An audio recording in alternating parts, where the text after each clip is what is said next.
What's the difference between these three types of lateral raise variations? Number one, where you're leaning away from something. Number two, where you're just standing upright like a normal raise. And number three, where you're actually leaning into something. Well, the differences ultimately come down to just understanding where each exercise is hardest and what that does for muscle recruitment in all three cases. So starting with the leaning variation. This exercise is hardest when the arm is roughly parallel to the ground.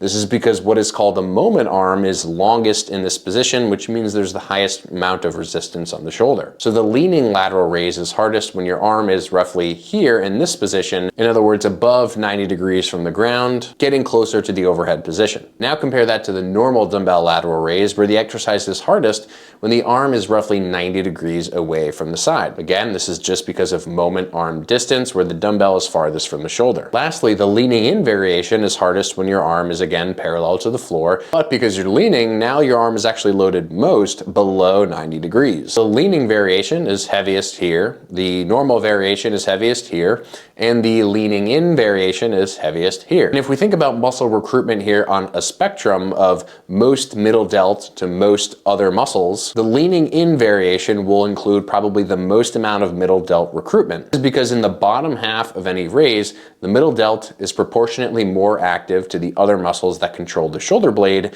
like the traps and the serratus anterior. In other words, if you load the bottom a little bit more, the middle delt will take on more load as compared to those other shoulder movers. On the flip side, if you perform the leaning variation, where the load is heaviest with your arm above 90 degrees, that will put proportionately more challenge on the other shoulder muscles, again, like the traps and the serratus anterior. This doesn't necessarily mean that these muscles will be the rate limiter of the motion, but they'll be proportionately a lot more involved compared to the leaning away variation. And then the traditional raise, where the arm is loaded most around 90 degrees, is going to be a kind of blend of the two, where you're going to have a great amount of middle delt recruitment, but you're also going to have a great amount of those other shoulder stabilizers involved. If your goals are to train the middle delt most specifically, I would choose the variation where you're leaning away from the working side arm, where the dumbbell can be heaviest when your arm is below parallel to the ground. If you want a much greater proportion of the traps and the serratus involved, then you're going to want to do the leaning away variation, where your arm is loaded most when the arm is above